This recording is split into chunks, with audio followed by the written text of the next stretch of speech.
बेटा हमने चैप्टर 2 करा था लास्ट क्लास में, देखना जरा कैसा होता है ये। आपने कर लिया, रिकॉर्डिंग से देख लिया? Very good. वापस से बात कराना आप।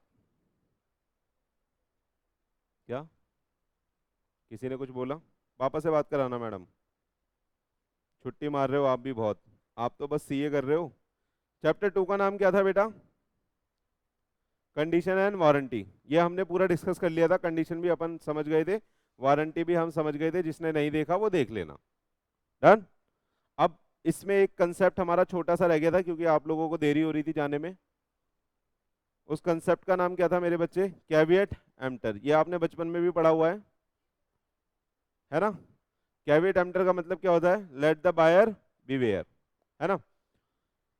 हमने ये करा हुआ है, वैसे पहले हमने ये करा हुआ है बेटा। पहले कब करा था हमने? जब मैंने आपको वो पढ़ाया था, silent is amount to fraud और नॉट। तो वहां पे हमने बोला था कि it is the duty of the buyer कि वो पूछेगा सेलर से कि ये गुड्स इस काम के लिए है या नहीं है। सेलर की कोई रिस्पॉन्सिबिलिटी नहीं है बताने की। यानी हमारा कंसेप्ट ये बोलता है, सेल्स ऑफ गुड्स में जो कैविएट एम्प्टर का कंसेप्ट है वो ये बोलता है कि भैया बायर को सब कुछ पता है और बायर को जागरूक रहना है, बायर को पूछना है अगर कोई चीज वो किसी प्रोडक्ट के बारे में जानना चाहता है तो, है ना?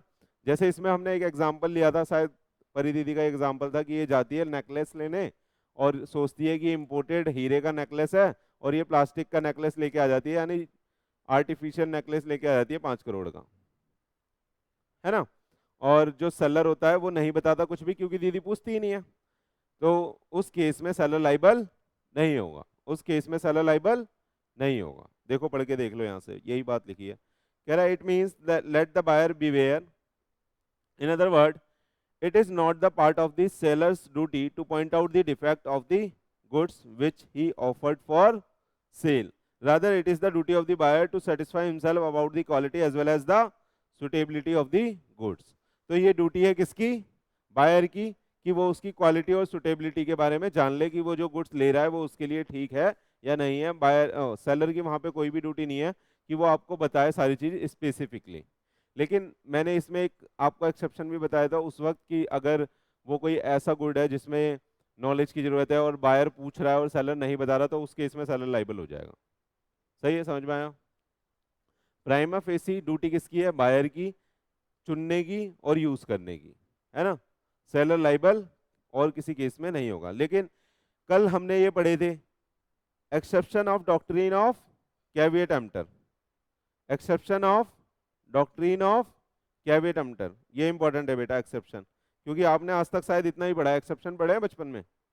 नहीं पढ़े? देखो कह रहा है in case seller makes the misrepresentation and the buyer rely on the misrepresentation. तो उस अच्छा यहाँ पे सेलर लाइबल होगा या नहीं होगा? ऊपर कैविएट एम्प्टर में बताना, सेलर लाइबल होगा?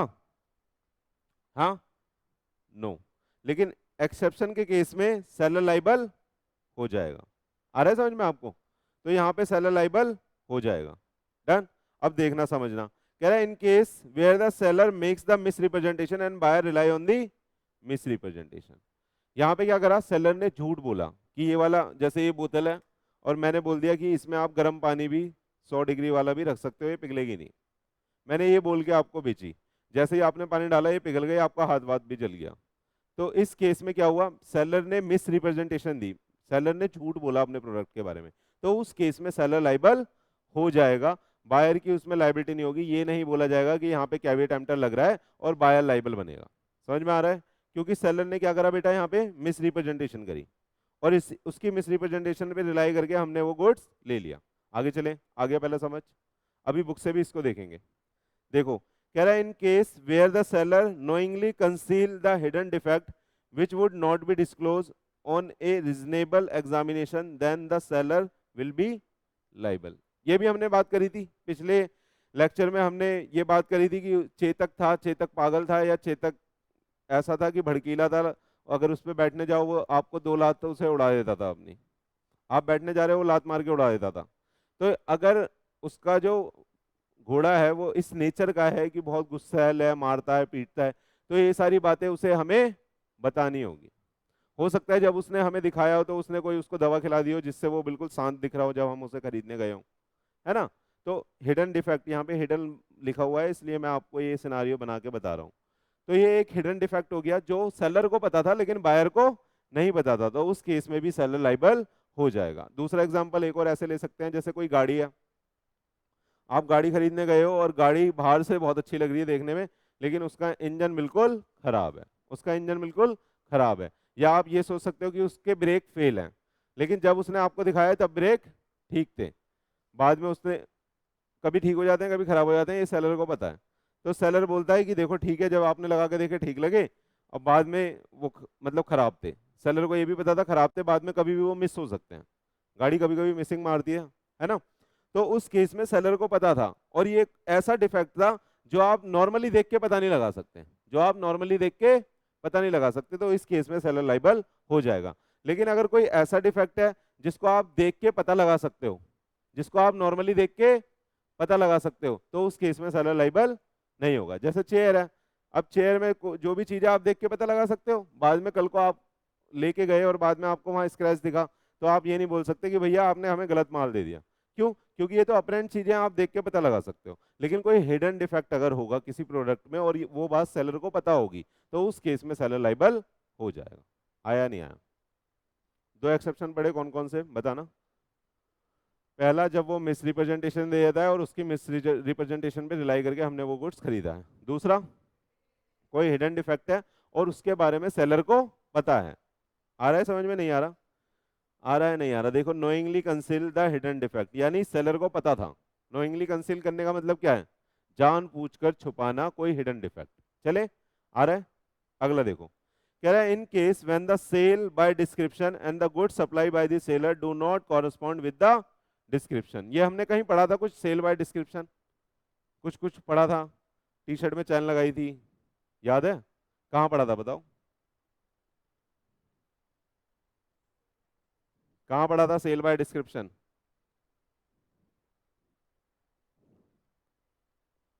बताइए। सर इसी क्लास में पढ़ा था, इसी चेयर पे बैठ के पढ़ा था, लेकिन समझ नहीं आ रहा कहाँ पढ़ा था। इम्प्लाइड कंडीशन में पढ़ा था, और मैंने पढ़ाते वक्त भी आपको ये बोला था कि जब आप इम्प्लाइड कंडीशन पढ़ रहे हो तो ये कुछ एक्सेप्शन आपको वहां कैवेट एम्प्टर में दिखेंगे। तो ये एक तरह की इम्प्लाइड कंडीशन भी है और एक्सेप्शन भी है कैवेट एम्प्टर का। एक्सेप्शन कैसे बताना? एक्सेप्शन कैसे बताना? मैंने बोला था मेरे को शर्ट ऐसी चाहिए जिसमें चैन लगी हुई हो, मैंने बोला मेरे को शर्ट ऐसी चाहिए जिसमें चैन लगी, मैंने डिस्क्राइब कर दिया अपना प्रोडक्ट।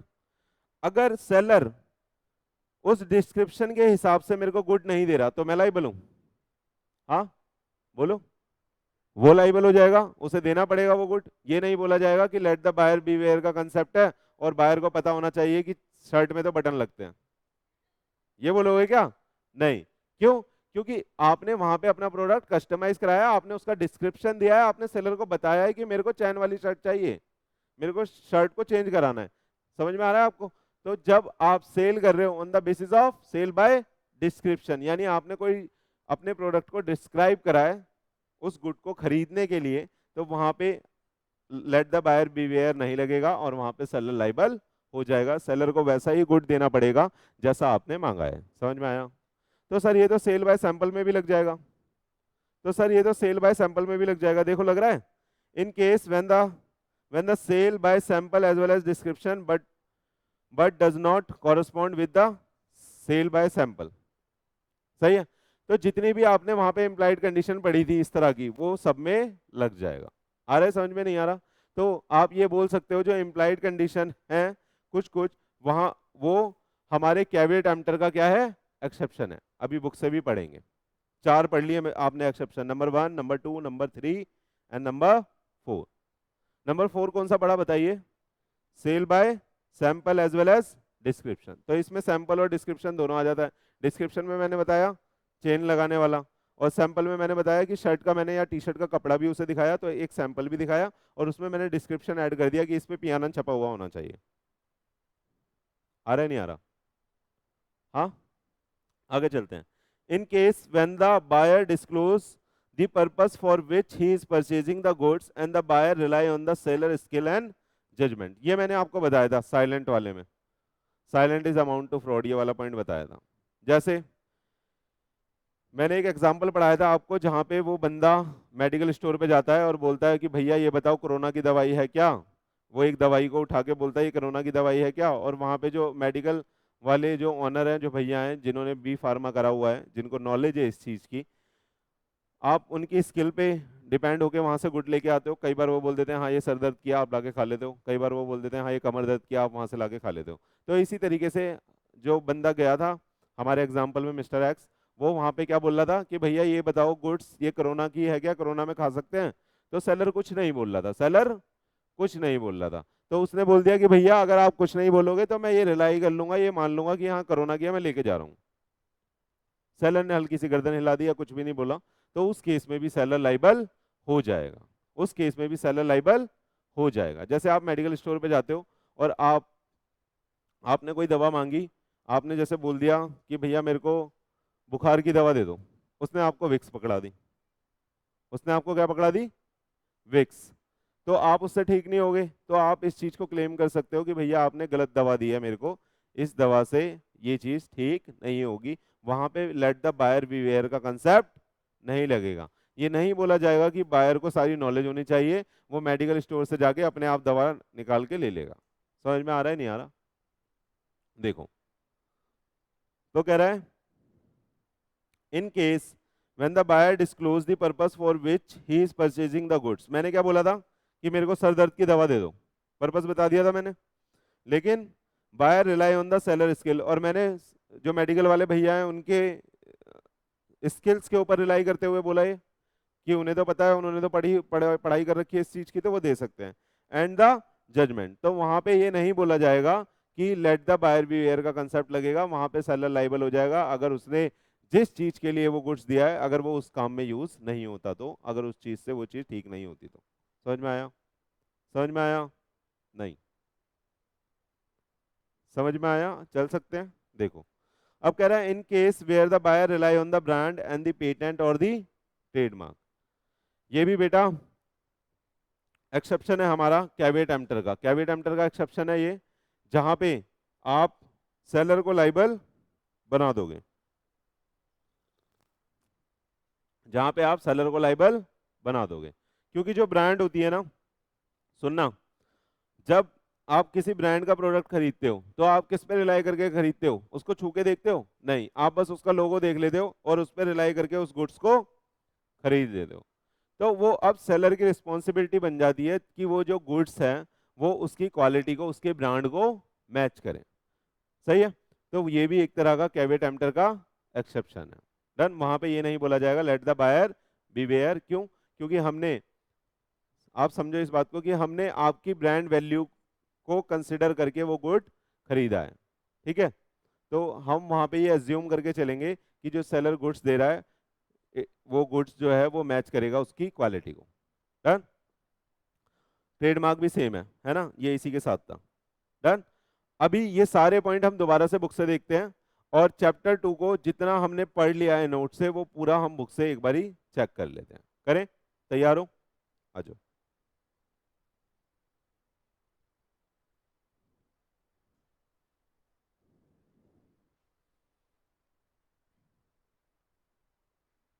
आ जाओ। सुनना बेटा, हमने नोट से पढ़ लिया था, ये पूरा आपको आता होगा, बस हम रीड कर लेंगे। आइएगा, चैप्टर का नाम क्या है? Condition and warranty. देखिएगा, यहां पे मैंने आपको वर्ड पढ़ाया था, एक स्टेपुलेशन है ना, पढ़ाया था वर्ड स्टेपुलेशन। स्टेपुलेशन का मतलब क्या था? बेड़ा कर गए ना बच्चों का। बताओ स्टेपुलेशन का मतलब क्या था? आप तो आए थे मैडम क्लास में।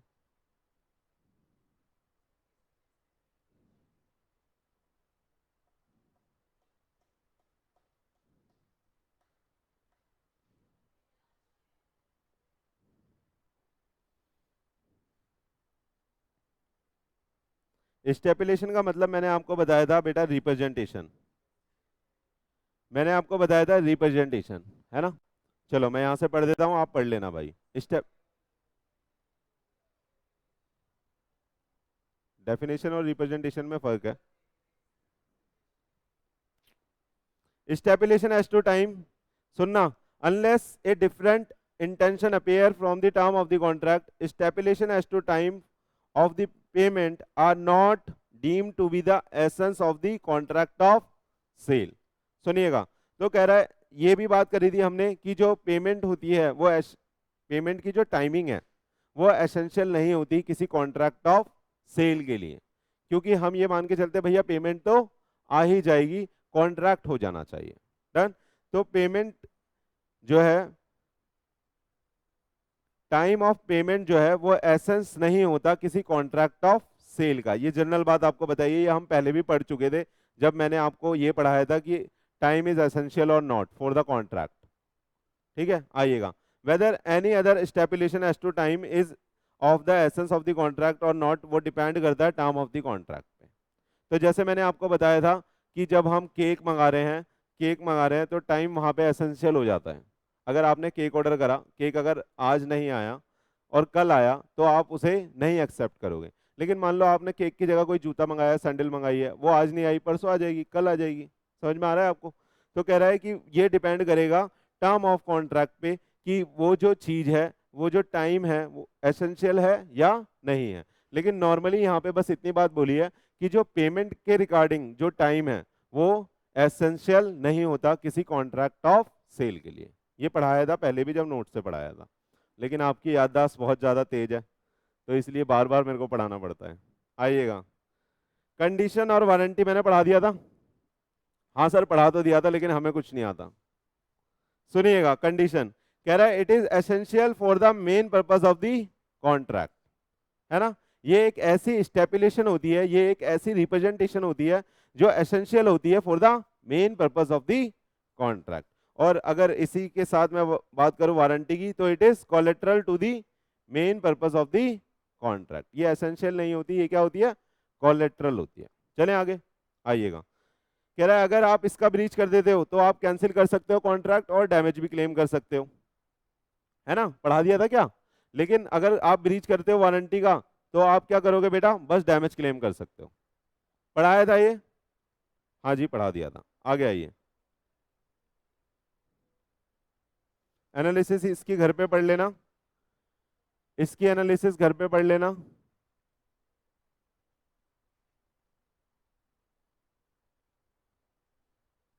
भास्कर बाहर जाके देखो आप, भास्कर बाहर जाके देखो, कौशल जी को बुला दो। सुनो, कंडीशन एंड वारंटी, अब यहाँ पे बेटा उसको पूरा डिस्क्राइब करा है, कंडीशन और वारंटी को हम पढ़ चुके हैं, बस मैं रीड कर देता हूँ यहाँ से, है ना। आइएगा, क्योंकि आप घर पे तो रीड करोगे नहीं। कह रहा है at the time of selling of the goods A seller usually make the certain statement और representation with a view to induce the intending buyer to purchase the goods. Such representation are generally about the nature and the quality of the goods and about the fitness of the buyer purpose. तो कह रहा है ये क्या होती है, एक representation होती है। डन। आगे देखिएगा, when these statement or the representation do not form a part of the contract of sale, they are not relevant and have no legal effect on the contract. But when these form part of the contract of sale and the buyer rely upon them, they are relevant and have the legal effect on the contract of sale। तो general बात बोली है, कह रहा है कि अगर उस रिप्रेजेंटेशन का कॉन्ट्रैक्ट पे कोई फर्क पड़ेगा, उस रिप्रेजेंटेशन का अगर कॉन्ट्रैक्ट पे कोई फर्क पड़ेगा तो वो एसेंशियल हो जाएगी, अगर नहीं पड़ेगा तो वो एसेंशियल नहीं होगी। जैसे मैंने बोला, आपने बोला कि सर मेरे को आईफोन चाहिए, आईफोन आपने सेलर को बोला मेरे को आईफोन खरीदना है, व्हाइट कलर का खरीदना है, और वो आपको ब्लैक कलर का दे रहा है, वो आपको ब्लैक कलर का दे रहा है, तो आप लोगे नहीं, क्योंकि आपने क्या बोला, आपने एक representation the which is essential for the main purpose of the contract. अगर वो व्हाइट नहीं होगा तो आप नहीं खरीदोगे। आ रहा है नहीं आ रहा? तो इसी तरह से बोल रहा है कि वो सारी रिप्रेजेंटेशन जिसकी वजह से कॉन्ट्रैक्ट ऑफ सेल पे फर्क पड़ेगा वो एसेंशियल हो जाती है, और वो सारी जिससे नहीं पड़ेगा वो एसेंशियल नहीं होती। देखिएगा, कह रहा है एक representation which form part of the contract of sale affect the contract is called stipulation. However every stipulation, ध्यान से पढ़ लेना, स्टेपुलेशन का मतलब बोला है यहाँ पे, देखना, कह रहा है representation which form part of the contract of sale and affect the contract is called stipulation mark कर लेना, स्टेपुलेशन का मतलब लिखा है, आप लोगों को पता नहीं था, अंडरलाइन कर लेना, मार्क कर लेना, आपको स्टेपुलेशन का मतलब पता नहीं था. However, every stipulation is not of the equal importance. Some of these may be very vital, while other may be of somewhat lesser significance. तो कह रहा है कुछ कंडीशन ऐसी होती है जो भैया बहुत ही ज्यादा इंपॉर्टेंट है, कुछ कंडीशन ऐसी होती है कि बहुत ज्यादा इंपॉर्टेंट नहीं है. जैसे आपने बोला था व्हाइट कलर का आईफोन, तो व्हाइट कलर का आईफोन यहाँ पे जो कलर था वो क्या हो गया, एसेंशियल हो गया. आपने बोला उसके साथ मेरे को कवर भी देना, नहीं भी दोगे तो भी चलेगा. आपने बोला कवर भी देना, लेकिन नहीं भी दोगे तो भी चलेगा, टेम्पर्ड लगा देना. तो ये क्या है, जो बाद वाली स्टेपुलेशन बोली, जो बाद वाली रिप्रेजेंटेशन दी आपने, क्या ये एसेंशियल है? अगर वो कवर नहीं देगा फोन नहीं खरीदोगे? हाँ बोलो, खरीद लोगे, कहीं और से ले लोगे? आ जाओ. कह रहा है the more significant stipulation contain in a contract of sale of good have been called the condition, while less significant stipulation have been named as warranty. बात करी थी हमने, पहले पढ़ चुके हैं हम, है ना? तो इससे आपको ये समझ में आता है which is main for the which is stipulation which is main for the purpose of the contract is called condition, और जो collateral है उसे क्या बोलते हैं? वारंटी. चले आइएगा. कह रहा कंडीशन एंड वारंटी क्या होता है? स्टेपुलेशन in a contract of sale with reference to the good which are subject thereof may be condition or a warranty. तो कह रहा है कोई भी स्टेपुलेशन कंडीशन हो सकती है, कोई भी वारंटी हो सकती है, वो डिपेंड करता है टर्म ऑफ कॉन्ट्रैक्ट पे. देखिएगा, a condition is a stipulation essential for the main purpose of the contract. Mark कर लेना इस लाइन को, essential for the main purpose of the contract, the breach of which give rise to right to treat the contract as repudiate. तो कह रहा है जो, सुनिएगा, एसेंशियल होती है main purpose of the contract के लिए ऐसी स्टेपुलेशन, ऐसी representation which is essential for the main purpose of the contract, उसको क्या बोलते हैं हम? कंडीशन बोलते हैं.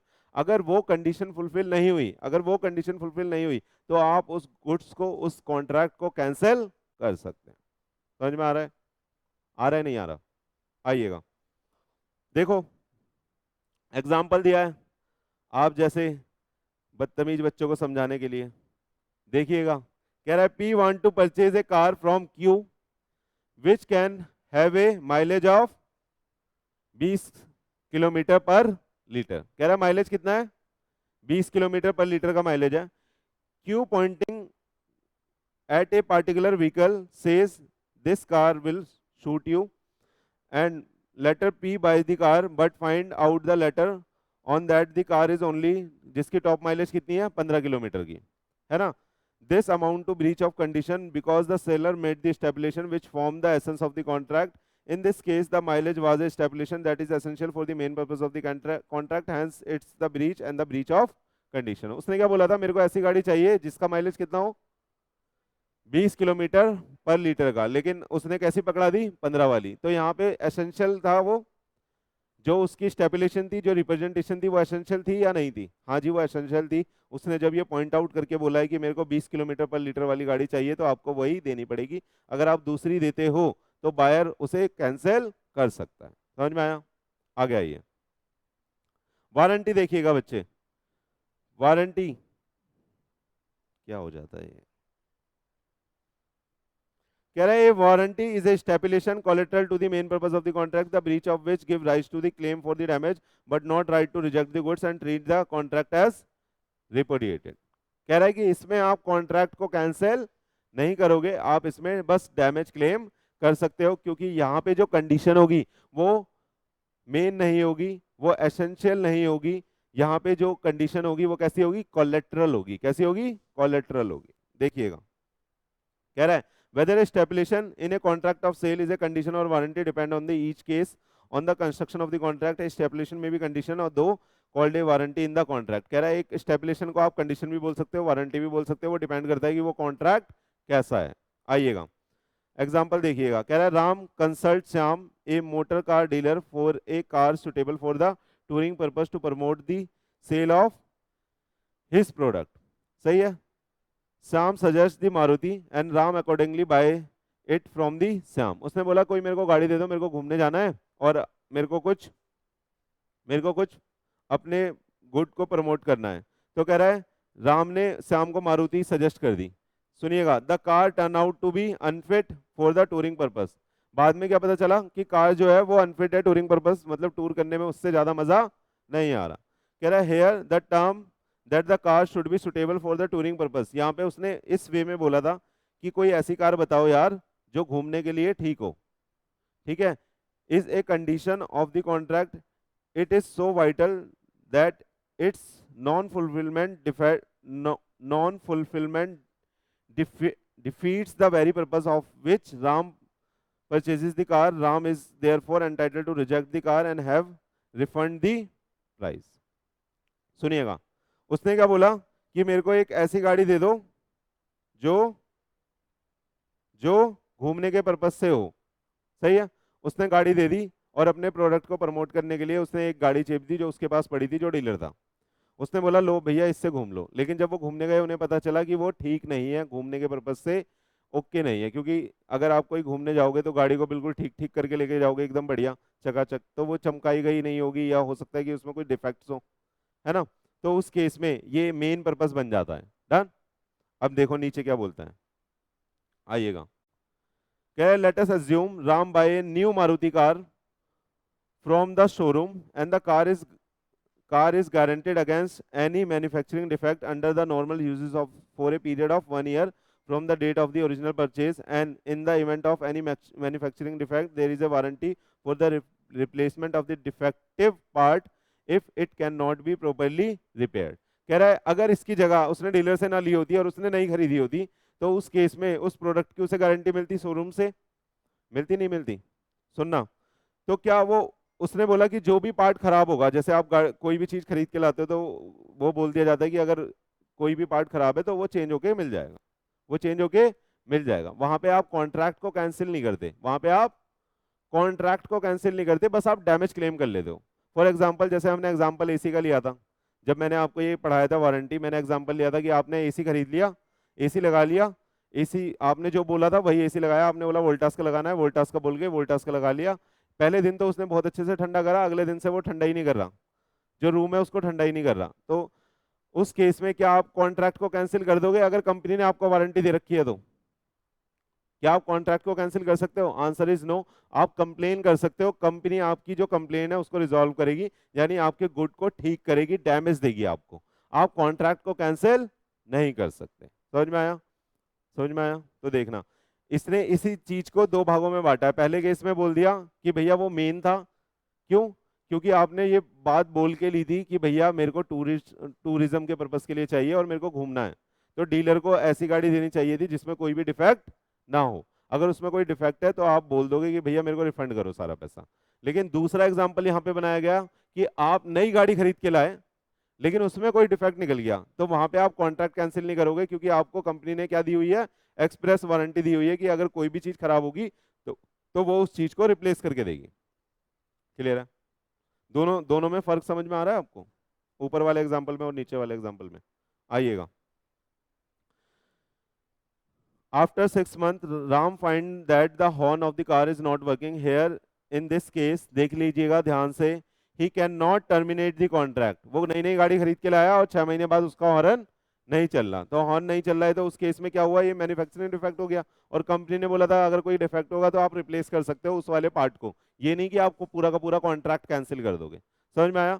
तो कह रहा है the manufacturer can either get it repaired और replace it with a new horn. The Ram get a right to claim for the damage if any suffered by him, but not right of repudiation. तो यानी वो cancel नहीं कर सकता contract को, वो बस ये बोलेगा कि जो पार्ट मेरा खराब है उसे ठीक करके दे दो, तो वहां पे आप डैमेज क्लेम कर सकते हो। समझ में आया?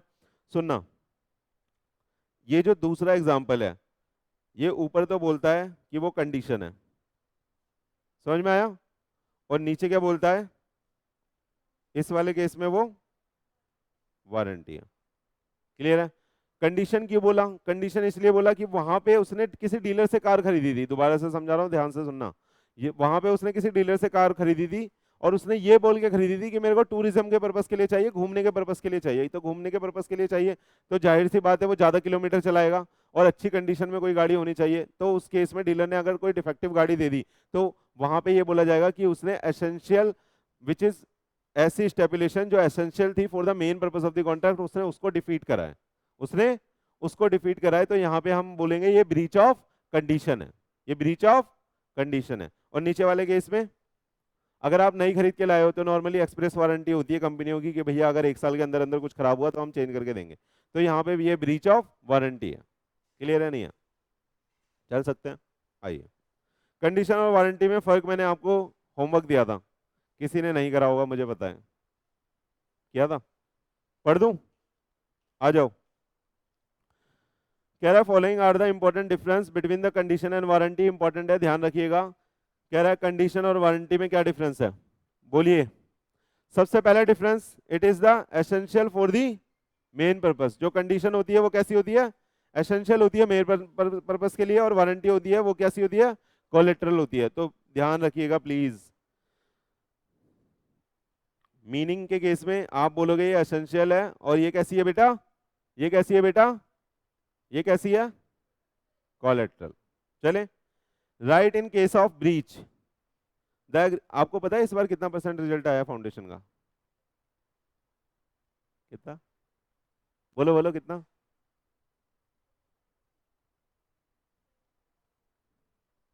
29 point something, 29 point something % result आया इस बार फाउंडेशन का। आपने जो सीरीज देखी थी हाफ सीए, उसमें बोला गया था कि 33% आता है। देखिए सीरीज आपने, डायलॉग तो सुना ही होगा, कुछ ना कुछ तो देखा ही होगा थोड़ा सा। वहां पे ये बोला गया 33, उससे भी कम रिजल्ट आता है।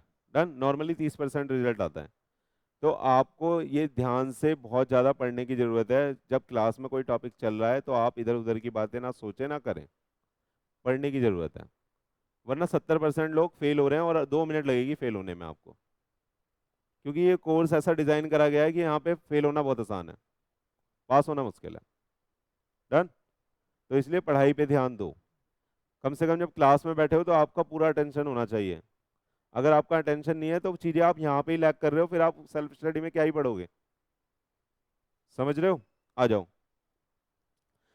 सुनिएगा। Right in case of breach क्या होता है बताना, कंडीशन के केस में कैंसिल भी कर सकते हैं और डैमेज भी मांग सकते हैं, और वारंटी के केस में सिर्फ डैमेज क्लेम कर सकते हैं। समझ में आया? देख लो, कह रहा है कन्वर्जन ऑफ स्टेपुलेशन, क्या आप कंडीशन को वारंटी में कन्वर्ट कर सकते हो? हाँ बोलो। कह रहा है ये ब्रीच ऑफ कंडीशन में भी treated as breach of warranty. कब होता है, कब होता है? ये 3 केसेस थे इसके। एक ब्रीच ऑफ कंडीशन को हम कब ट्रीट कर सकते हैं एक ब्रीच ऑफ वारंटी की तरह? बहुत इंपॉर्टेंट क्वेश्चन है। आगे आ जाओ। कह रहे हैं breach of warranty can not be treated as breach of condition, इसको याद कर लेना। कंपलसरी वेवर बताया था कि कंपलसरी वेवर हो गया किसी गवर्नमेंट या लॉ के द्वारा ही, ये हो गया कि भैया फुलफिल करने की जरूरत नहीं है ये वाली कंडीशन। या आपने डिफेक्टिव गुड्स एक्सेप्ट कर लिया, आपने बोला कोई बात नहीं मैं इसे एज ए वारंटी ले रहा हूँ। मैंने बोला था कि वाइट चाहिए, वाइट, मैंने बोला था वाइट आईफोन चाहिए लेकिन आप ब्लैक दे रहे हो, कोई बात नहीं थोड़ा सस्ता दे देना, लेकिन डैमेज ले आप मेरे को डैमेज दे देना कि मैंने वाइट मांगा था आपने ब्लैक दिया, कोई बात नहीं मैं एक्सेप्ट कर रहा हूँ, मैं कैंसिल नहीं कर रहा। पढ़ाया था नहीं पढ़ाया था? सब कुछ आपको पढ़ाया यार, ऐसे तो क्लास ही लेने का मन नहीं करेगा जिस तरह से आप रिस्पॉन्ड कर रहे हो। आ जाओ, जल्दी जल्दी जल्दी जल्दी खत्म कर लेते हैं बच्चे, आ जाइए प्लीज। कह रहा है condition to be treated as warranty, ये वही आ रहा है जो मैंने पूछा अभी आपको, पूरा नहीं पढ़ाने वाला मैं, बस यहाँ से पढ़ा देता हूँ क्योंकि पढ़ा चुका हूँ। कह रहा है वॉलंटरली वेवर, सुन लीजिएगा, वॉलंटरली वेवर और कंपलसरी वेवर, कब आप कंडीशन को वारंटी की तरह ट्रीट कर सकते हो? कंडीशन को वारंटी की तरह कैसे, मतलब कुछ समझ नहीं आ रहा सर, मतलब आप जो आपका मेन पर्पस था विच इज ऐसी रिप्रेजेंटेशन जो कैसी थी, एसेंशियल थी। आपने बोला था मेरे को व्हाइट चाहिए, लेकिन आप इसे इस एसेंशियल कंडीशन को आपने कोलेटरल बना दिया। आपने बोला कोई बात नहीं व्हाइट भी नहीं मिल रहा तो ब्लैक दे दो लेकिन डैमेज दे दो। तो कह रहा है आप किस केसेस में ट्रीट कर सकते हो कंडीशन को वारंटी की तरह?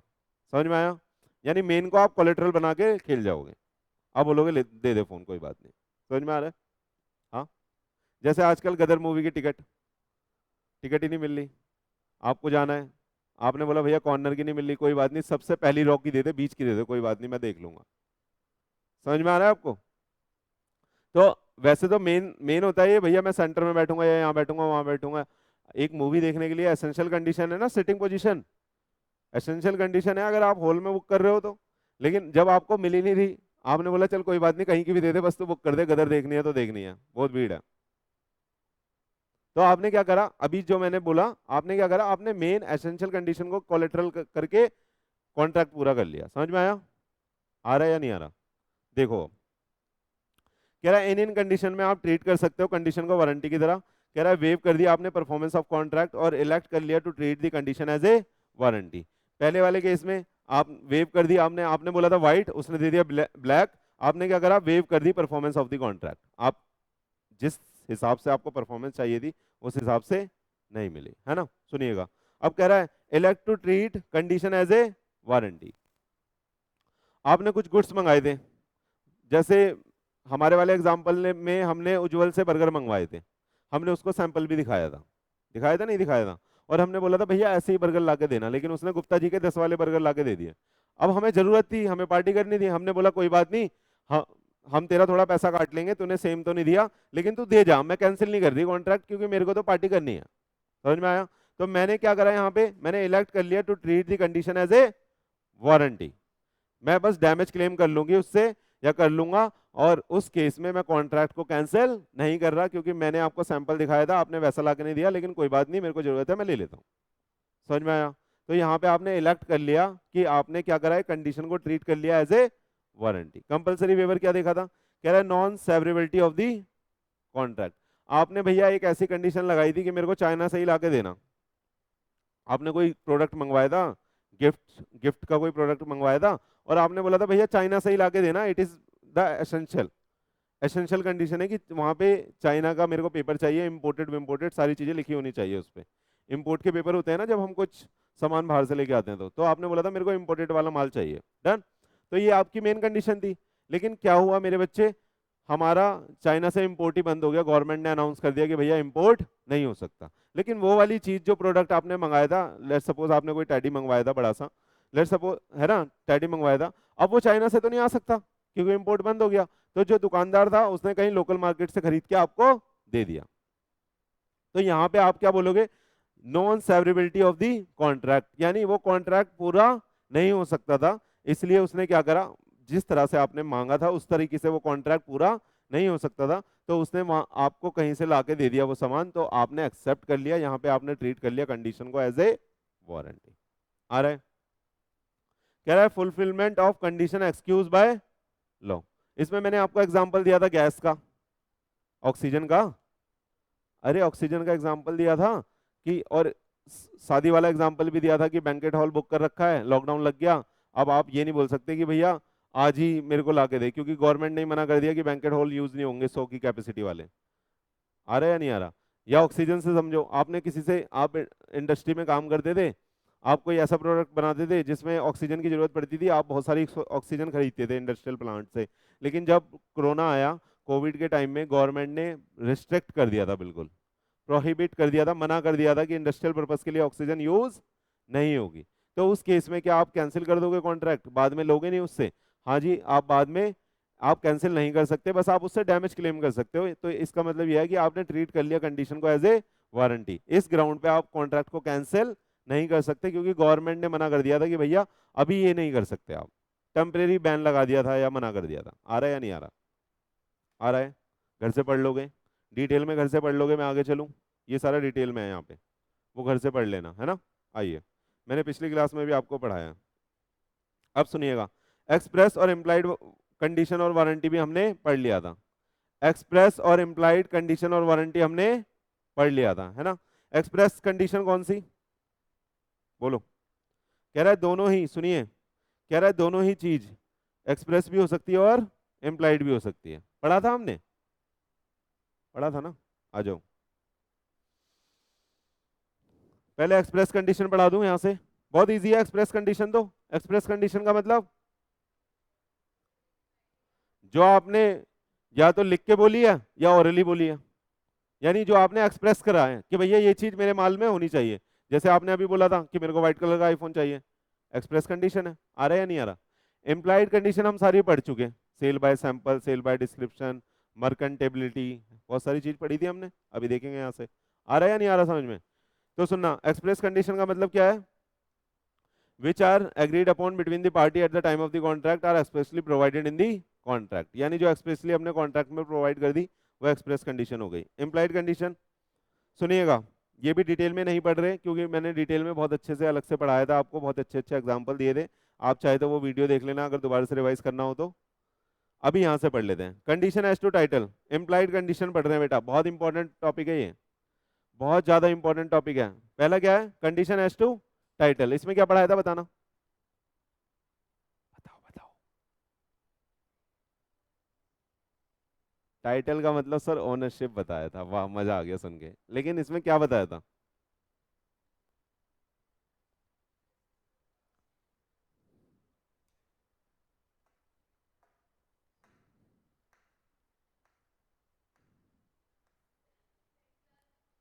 कशिका मैडम क्या बताया था इसमें मैंने, condition as to title?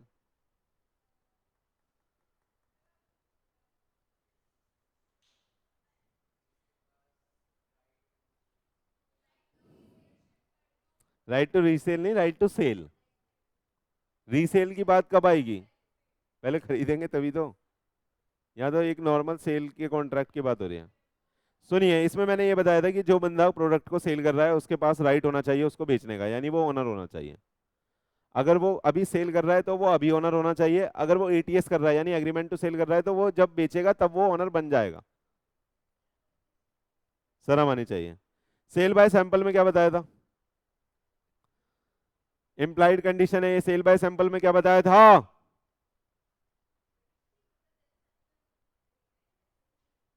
Goods बिल्कुल वैसा ही होना चाहिए जैसा बायर ने सैंपल दिखाया है या सेलर ने सैंपल दिखाया है, यानी goods should be correspond to the sample, यानी सैंपल से मिलता जुलता होना चाहिए, वो अलग नहीं होना चाहिए। आइए फिर क्या बताया था? Sale by sample as well as description, sorry पहले डिस्क्रिप्शन कर लेते हैं। Condition as to description, description में क्या बताया था? कि जैसा आपने डिस्क्राइब करा है वैसा गुड्स होना चाहिए। आप गए टेलर के पास, आपको एक लहंगा सिलवाना था, जैसा डिजाइन आप बताओगे वो वैसा सिलेगा तभी आप लोगे, वरना उसके थप्पड़ मार के आ जाओगे। आ रहा है या नहीं आ रहा? तो ये एक मेन कंडीशन है। अरे बोलो, अगर सेल बाय डिस्क्रिप्शन हुआ है, डिस्क्रिप्शन का मतलब क्या होता है? डिस्क्राइब करना, जैसा आपको प्रोडक्ट चाहिए आप उसे बता के आए कि मेरे को ऐसी बाजू चाहिए, ऐसा वो चाहिए, आपको पता होगा, मेरे को इतना पता नहीं है ना, ऐसा घाघरा चाहिए, स्टोन उसमें लगे होने चाहिए, या जो भी मर्जी जो भी चीजें होती हैं एक लहंगे में। तो आप क्या करोगे मेरे बच्चे, आपने उसे डिस्क्रिप्शन दिया तो वो जो उसने गुड्स आपको डिलीवर करा वो भी ऐसा ही होना चाहिए, which are correspond to the description, यानी जैसा डिस्क्रिप्शन दिया है वैसा गुड होना चाहिए। It is implied condition. Implied condition बोले तो सिग्निफिकेंस क्या है इसका? इम्प्लाइड कंडीशन बोलने का सिग्निफिकेंस क्या है? सिग्निफिकेंस ये है कि हमारे लॉ ने ही बोल दिया कि ये सारी कंडीशन है, ये सारे एसेंशियल मेन पर्पस वाली स्टेपुलेशन है, अगर ये पूरी नहीं होगी तो आप कॉन्ट्रैक्ट को रिपुडिएट और कैंसिल कर सकते हो। समझ में आया? Sale by sample as well as description कुछ भी नहीं है, वो दोनों को मर्ज कर दोगे तो हो जाएगा कि आपने कपड़ा भी दिखाया और आपने उसे थोड़ा सा कस्टमाइज भी करवाया। जैसे मैंने बोला टी शर्ट ऐसी चाहिए जैसी कृष्णा ने पहनी हुई है और इस पर हमें पी आनंद लिखवाना है, तो क्वालिटी दिखा दी मैंने और कस्टमाइज यानी डिस्क्रिप्शन पी आनंद बोल दिया। अगर वो पी आनंद की जगह सिर्फ पी लिख दे, सिर्फ पी लिख दे, तो क्या लेंगे हम? नहीं लेंगे, है ना? तो वो गुड ऐसा होना चाहिए जैसा हमने उसको डिस्क्राइब करा है और सैंपल दिखाया है। आगे चले, ये क्या था? कंडीशन एज टू क्वालिटी और fitness. Condition as to quality और फिटनेस क्या था?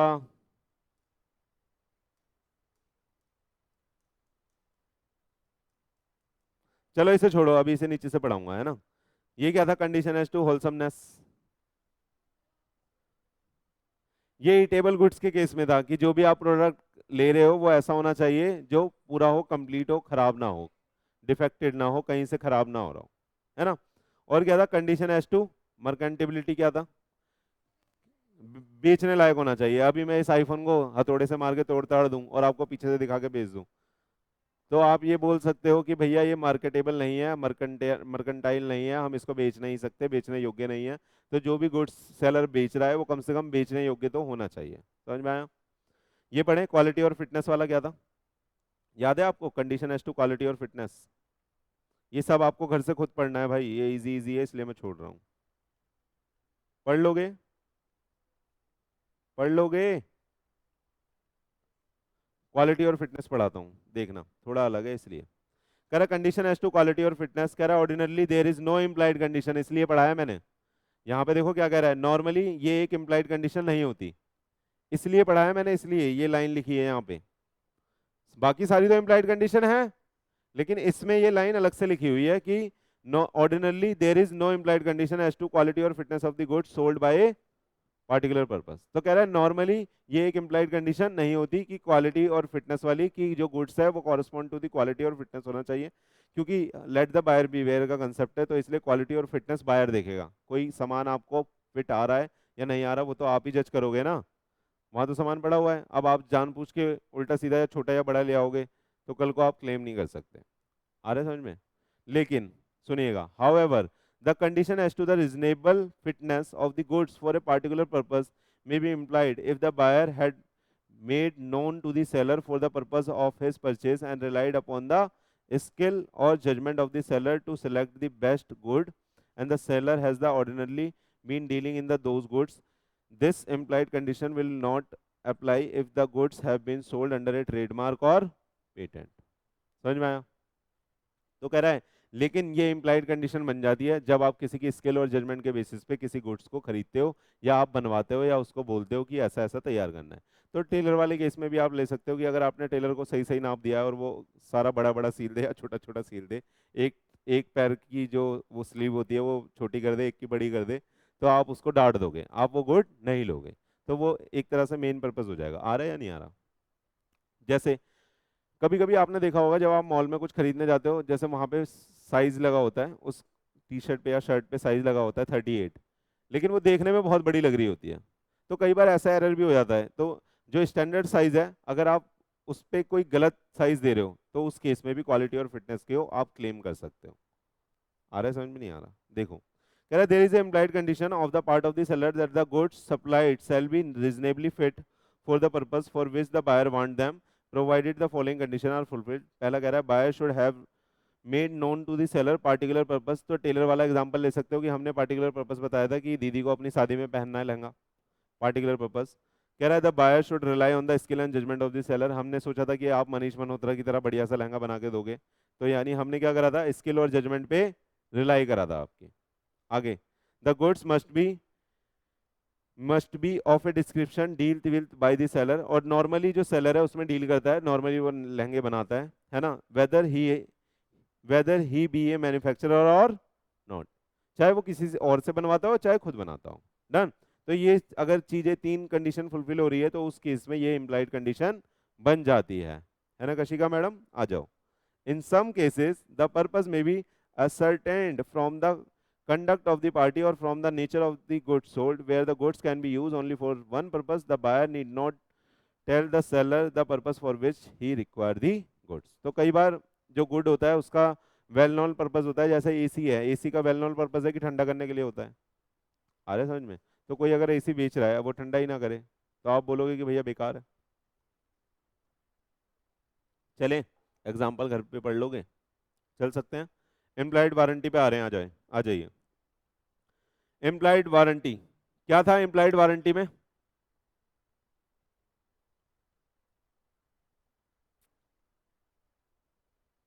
एम्प्लॉयड वारंटी में क्या था बच्चे? कह रहा है warranty as to undisturbed position, warranty as to non existence of encumbrance, disclosure of dangerous nature, and warranty as to quality and fitness by the usages of trace.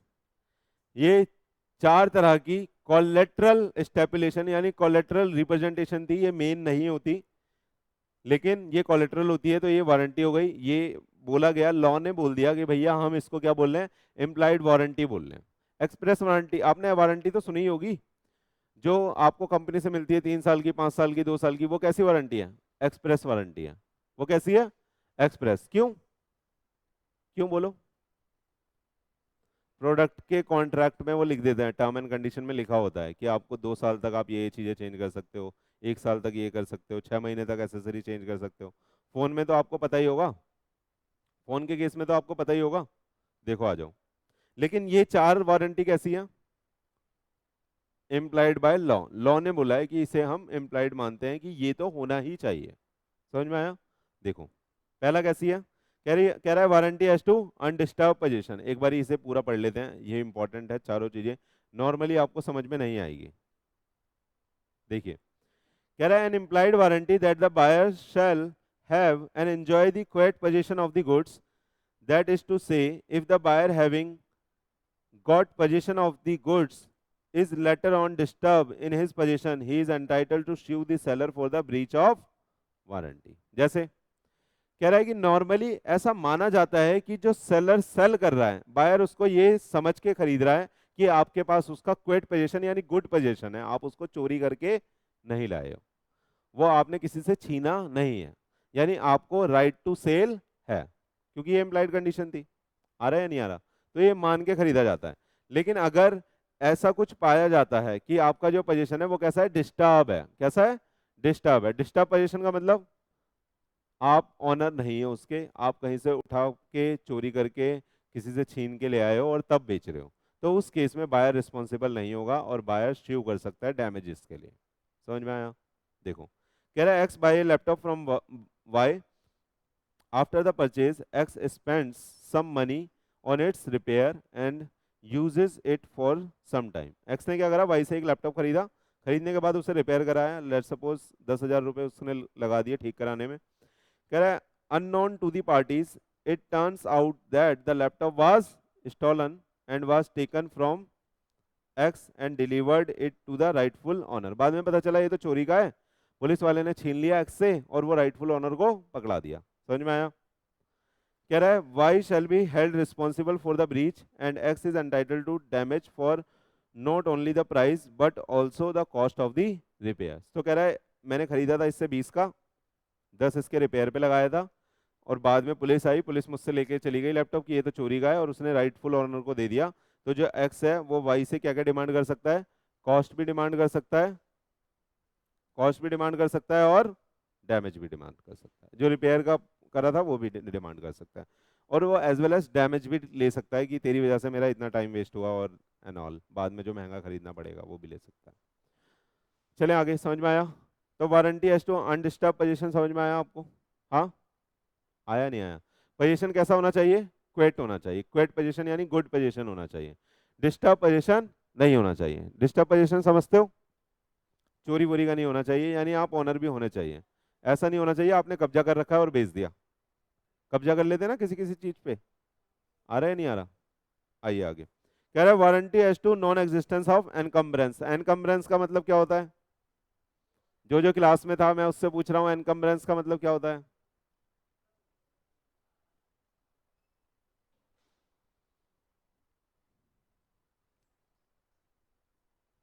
Resigned, पढ़ लिया दीदी ने है ना, कि गुड्स पे कोई चार्ज पहले से नहीं होना। चार्ज मतलब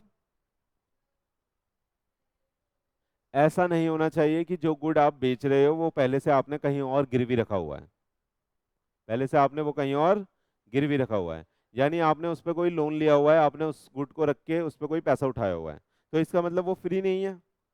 उसको वो कैसा बोलते हैं, एनकम्बर्ड गुड बोलते हैं। कैसा बोलते हैं, एनकम्बर्ड गुड। एनकम्बरेंस का मतलब होता है चार्ज। दीदी खुश हो गई, कह रही है आज तो मैंने सही बताया, अब मैं रोज सही बताऊंगी, लेकिन पढ़ के बताऊंगी। एन इम्प्लाइड, आइए, an implied warranty that the goods shall be free from any charge और encumbrance in favour of any third party not declare known to the buyer before at the time of contract is entered into। तो कह रहा है वो free from charge होना चाहिए। Example पढ़ लो, example से बिल्कुल समझ में आ जाएगा, इजी है। देखना, ए ने प्लेज करी उसकी कार किसको, A pledge his car with C for a loan of rupees 15,000। Car को गिरवी रख के कितने का लोन उठा लिया, नल्ली नैनो थी लग रहा है, नैनो होगी ना, 15,000 का लोन उठाया है। And promises him to give its position the next day, है ना, और प्रॉमिस कर दिया कि नेक्स्ट डे पोजीशन दे देगा। अभी कार अपने पास ही रखी हुई है, लोन उठा लिया है। A then sale the car immediately to the B. A बहुत तेज चल रहा है ना, ए ने क्या करा, सी से तो पैसा उठा लिया कार के ऊपर और अपने पास ही कार रख ली, और वो किसको बेच दी, बी को बेच दी। वाह। Who purchase it in the good faith, और बी को इस बारे में कुछ भी नहीं पता, उसने गुड फेथ में खरीद ली कि आप ओनर हो, उसने आरसी दिखाई होगी, आप ओनर हो तो मैं खरीद लेता हूं।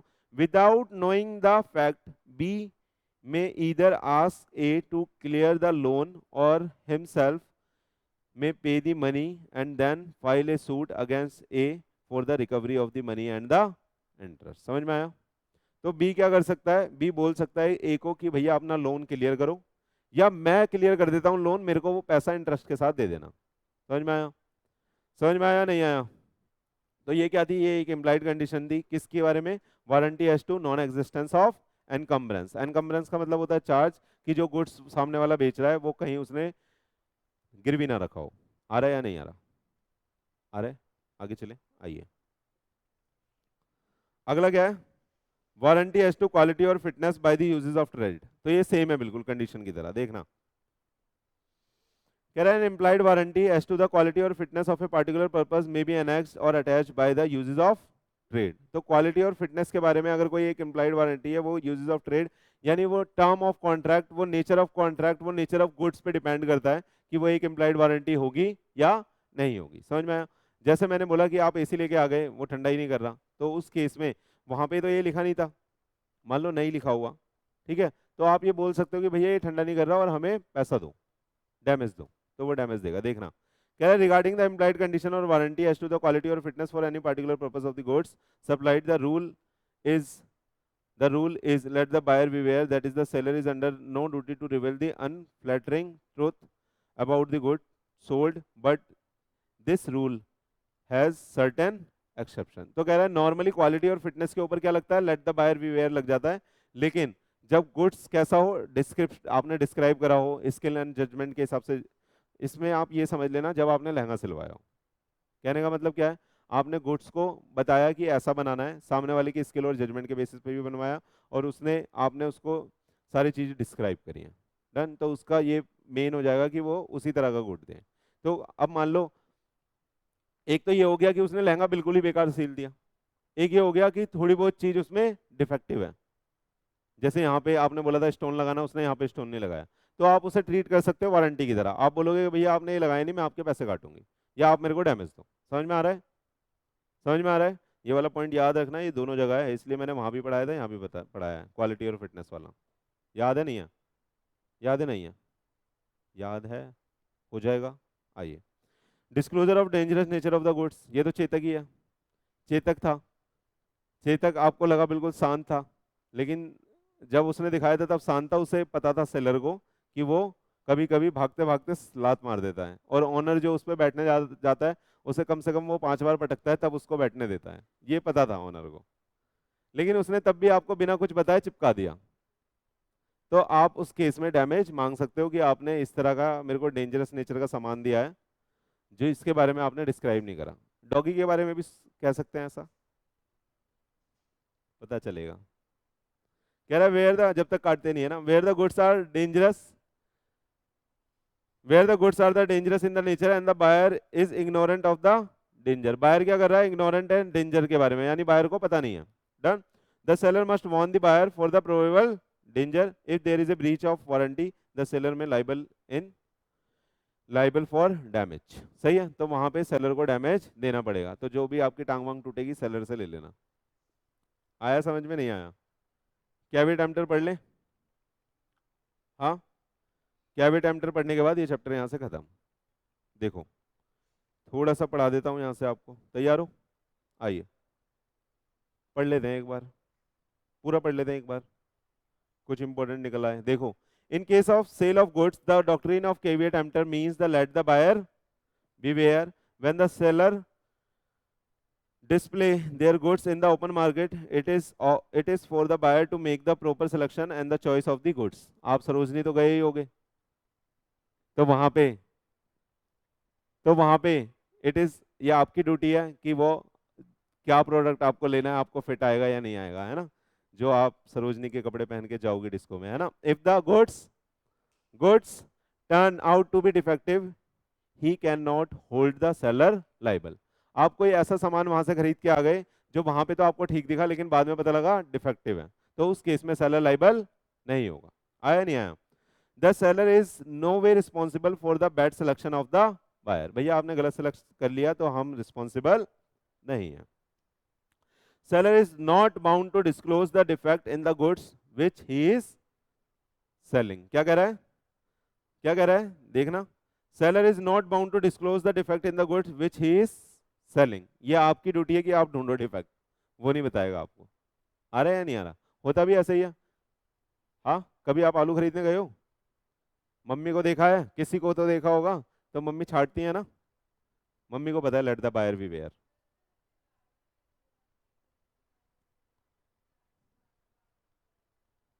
अगर जानबूझकर नोइंगली कंसील कर रहा है कोई डिफेक्ट, ये जर्नली है, यहाँ पे जो ये लाइन बोली गई है जर्नली है। मैं बहुत सारा मैं जींस बेचता हूँ, मैं बहुत सारी जींस खरीद के लाया बल्क में, मैंने लगा दी, सेल लगा दी, या वैसे ही मैंने रख दी कि आप छाटो और खरीदो, और उसमें कुछ जींस थी जिनकी जिप खराब थी, तो अगर आप गलत सेलेक्ट करके ले गए तो मैं रिस्पॉन्सिबल नहीं हूँ। मुझे पता है वो खराब है और मैं आपको बोल रहा हूँ कि ये सही है, तब मैं रिस्पॉन्सिबल। समझ में आ रहा है? तो जनरली बोला सेलर रिस्पॉन्सिबल नहीं है, ये बायर की ड्यूटी है कि वो अच्छा सेलेक्ट करे आइटम, तभी तो मम्मी छाटती हैं। आजकल टमाटर छट रहे हैं, महंगे हो रहे हैं। आइए, कह रहा है it is the duty of the buyer to satisfy himself before buying the goods that the goods will serve the purpose for which they are being bought. If the goods turn out to be defective and do not serve the purpose, if he depends on skill and the judgment, the buyer cannot hold the seller responsible। कह रहा है आपने अपने judgement पे वो good खरीदा था और आपको लगता था कि वो उस चीज के लिए काम आएगा, आपके सर आप आपको सर दर्द हो रहा था और आपने जाके विक्स खरीद लिया, आपको लगा इससे ठीक हो जाएगी, तो वहां पे सेलर रिस्पॉन्सिबल नहीं होगा क्योंकि आपने सेलर से वो मांगी नहीं थी। समझ में आ रहा है? समझ में आ रहा है? कई बार ऐसा होता है कि हम अपने आप से दवा खा लेते हैं, होता है ना, छोटी मोटा कुछ हो जाता है, दर्द वर्द हो जाता है, तो हम दवा खुद खरीद के खा लेते हैं और फिर उससे ठीक नहीं होते, तो उसमें क्या आप लाइबल बनाओगे मेडिकल वाले भैया को? नहीं, क्योंकि आपने उनसे पूछ के नहीं खरीदा था, आपने कैसे खरीदा था, अपने स्किल और जजमेंट पे। समझ में आया नहीं आया? चले देखो, अब कह रहा है the rule of caveat emptor is laid down in section 16 which state that subject to the provision of this act or any other law for the timing in force, there is no implied warranty and the condition as to the quality or fitness for any particular purpose of the goods supplied under a contract of sale following are the condition to be satisfied। सुनिएगा, quality और fitness वाली बात दोबारा आ गई। Quality और fitness की implied condition या warranty claim करने के लिए ये कंडीशन सेटिस्फाई होनी चाहिए। अभी पढ़ी थी हमने ये कंडीशन, टेलर, मैंने बोला था लहंगे को याद कर लेना तो आपको समझ में आ जाएगा क्वालिटी और फिटनेस वाला पॉइंट। क्या बोला था मैंने अभी कि आप लहंगे को याद कर लेना, आपको समझ में आ जाएगा क्वालिटी और फिटनेस वाला पॉइंट। देखना, if the buyer had known to the seller for the purpose of his purchase, हमने बताया था सेलर को अपना परचेज का पर्पस कि भैया शादी है तो उस हिसाब से लहंगा सिलना है, number 1। Number 2, the buyer rely on the seller skill and judgement, हमें पता था कि मनीष मल्होत्रा वाली क्वालिटी देता है हमारा टेलर, तो हमने रिलाई करा था उसकी स्किल और जजमेंट पे। और कह रहा है सेलर का ये बिजनेस है इस तरह के गुड्स को सप्लाई करना जो डिस्क्रिप्शन के बेसिस पे वो बना के बेचता है। समझ में आया? तो क्वालिटी और फिटनेस की जो इम्प्लाइड वारंटी और कंडीशन है उसके लिए ये 3 कंडीशन फुलफिल होनी चाहिए, तभी आप वो क्लेम कर सकते हो, अदरवाइज वो क्लेम नहीं कर सकते। उस केस में लेट द बायर बीवेयर लग जाएगा और आप कुछ भी नहीं कर पाओगे। समझ में आया नहीं आया? अगर ये 3 कंडीशन फुलफिल नहीं हुई तो। आ रहा है? चले आइए, देखो एक गंदा सा एग्जाम्पल है। कह रहा है A sold pigs to B, A ने क्या करा, ए ने क्या करा, सेल करे बी को क्या, पिग्स। पिग्स क्या होते हैं? बड़े स्टाइल में बोला आप सबने ना। दीज पिग्स बीइंग इन्फेक्टेड, बीमार थे, इन्फेक्टेड थे, इन्फेक्शन हो रखा था, देखिएगा, cause the typhoid to the other healthy pigs for the buyer. कह रहा है वो पिग्स खरीद के ले गया और उन पिग्स को क्या हो रहा था, इन्फेक्टेड थे, उनकी वजह से जो उसके घर में पहले से पिग्स पड़े हुए थे वो भी इन्फेक्टेड हो गए और उनको भी टाइफाइड हो गया।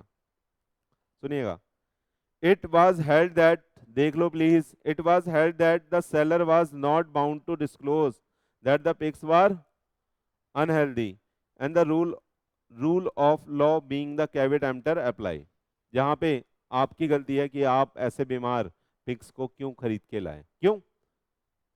सुनिएगा, क्योंकि ये यहाँ पे लग गया क्वालिटी और फिटनेस, और क्वालिटी और फिटनेस में अगर ये तीन कंडीशन फुलफिल नहीं हो रही, अगर ये तीन कंडीशन फुलफिल नहीं हो रही तो वो एक इम्प्लाइड कंडीशन या वारंटी का रूप नहीं लेगी। उस केस में कैविट एम्प्टर लग जाएगा, वहां पे ये बोला जाएगा जागो ग्राहक जागो, सेलर आपको काटेगा।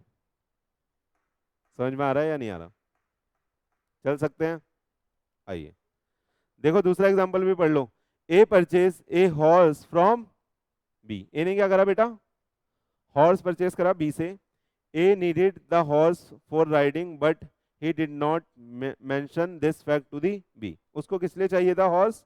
राइडिंग के पर्पज से, लेकिन उसने ऐसा कुछ बताया नहीं किसको? बी को, जिससे वो खरीद रहा है।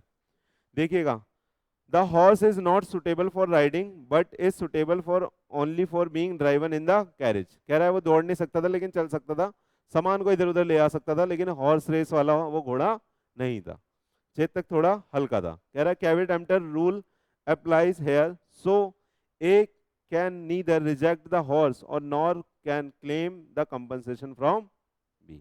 क्योंकि आपने पर्पस यहाँ पे बताया नहीं था। समझ में आ रहा है आपको? आपने यहाँ बी को पर्पस बताया नहीं था और आप अपने आप ही चुन के ले आए एक घोड़ा, आपको लगा बहुत तेज दौड़ेगा, लेकिन वो दौड़ने वाला घोड़ा था ही नहीं। चलें आगे। आइए, डॉक्ट्रिन ऑफ कैविट एम्प्टर सुनिएगा। Doctrine of caveat emptor is however subject to following exception. कह रहा है अब जो नीचे हम पढ़ने वाले हैं, जो हमने इम्प्लाइड कंडीशन पढ़ी है वही सब है नीचे, उस केस में डॉक्ट्रिन ऑफ कैविट एम्प्टर नहीं लगेगा। उस केस में डॉक्ट्रिन ऑफ कैविट एम्प्टर नहीं लगेगा और वहां पे हमारा जो सेलर है वो रिस्पॉन्सिबल बन जाएगा। समझ में आ रहा है? पहला देखिए, फिटनेस और quality, fitness as to quality और यूज।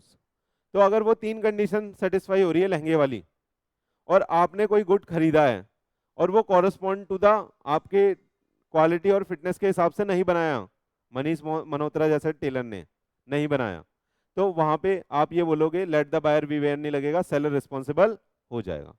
समझ में आ रहा है नहीं आ रहा? लेट द बायर भी वहां पे नहीं लगेगा, क्योंकि वो तीन कंडीशन सेटिस्फाई हो गई तो वो इम्प्लाइड कंडीशन या वारंटी में चला जाएगा। नॉर्मली हम कंडीशन ट्रीट करेंगे क्योंकि एसेंशियल चीजें होंगी जो उसने खराब करी होंगी। अरे शादी वाले दिन तो हर चीज एसेंशियल हो गई ना, कुछ भी जरा सा भी डिफेक्ट आ गया तो आप बोल दोगे उसको, तो वो बात अलग है, आप उसको ट्रीट वारंटी की तरह करोगे क्योंकि जरूरी होगा पहनना लहंगा, उतनी जल्दी दूसरा सेलेक्ट नहीं कर पाओगे।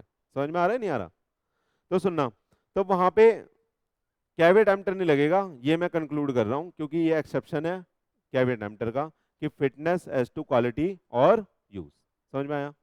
लेकिन उसके लिए वो तीन कंडीशन सेटिस्फाई होनी चाहिए। मैं पढ़ नहीं रहा इसको, दोबारा आगे आइएगा, ये पढ़ लेना आप घर से। कह रहा है गुड्स परचेज अंडर पेटेंट और ब्रांड नेम। देखिएगा यहाँ पे भी आपका कैविट एम्प्टर नहीं लगता। कह रहा है in case where the goods are purchase under its patent और brand name there is no implied condition that the goods shall be fit for any particular purpose. कह रहा है इस तरह की कोई इम्प्लाइड कंडीशन नहीं होती, लेकिन ये कैविट एम्प्टर यहाँ पे नहीं लगेगा। यहाँ पे ये आप जान के समझ के खरीद रहे हो कि अगर ये इस पेटेंट और ट्रेडमार्क का है तो वो उस क्वालिटी का ही होगा। समझ में आया या नहीं आया? अगर वो उस क्वालिटी का नहीं है तो आप उस पेटेंट और ट्रेडमार्क वाले सेलर के ऊपर केस फाइल कर सकते हो। आ रहा है या नहीं आ रहा? हाँ, होता भी है ऐसा। चलें आगे। Good sold by description. Good sold by description, description समझ में आया? आपने डिस्क्राइब करा था कि भैया मेरे को शर्ट ऐसी चाहिए जिसमें चैन लगी हो, अगर वो उस क्वालिटी का नहीं है तो वहां पे लेट द बायर बीवेयर नहीं लगेगा, वहां पे सेलर रिस्पॉन्सिबल हो जाएगा। उसके बाद क्या है?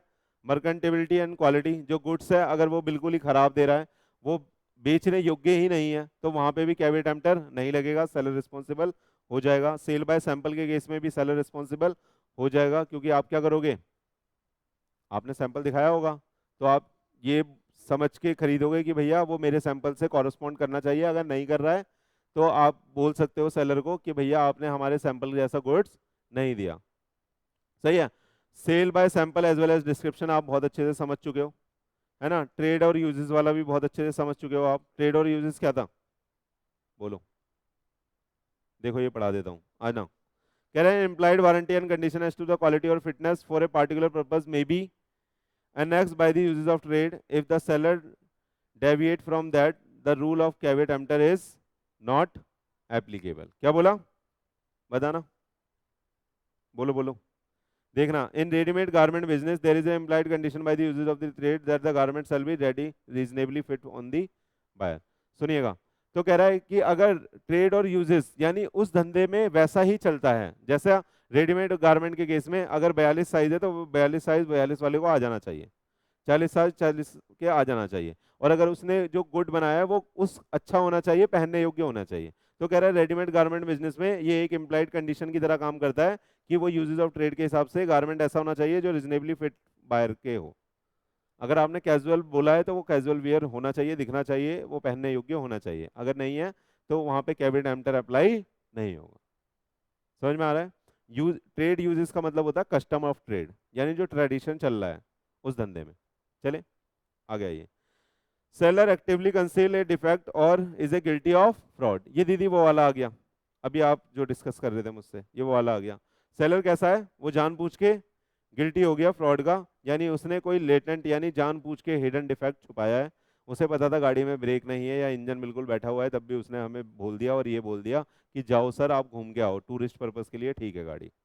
तो उस केस में बोला जाएगा कि ये एक लेट द बायर बीवेयर नहीं लगेगा, यहाँ पे ये बोला जाएगा कि उसने एक इम्प्लाइड कंडीशन का वायलेशन करा है और वो रिस्पॉन्सिबल हो जाएगा। आ रहा है या नहीं आ रहा? इसी के साथ हमारा ये वाला चैप्टर खत्म हुआ और अगला चैप्टर हम स्टार्ट करेंगे नेक्स्ट क्लास में। आज के लिए इतना ही था, थैंक यू वेरी मच। ठीक है बच्चे।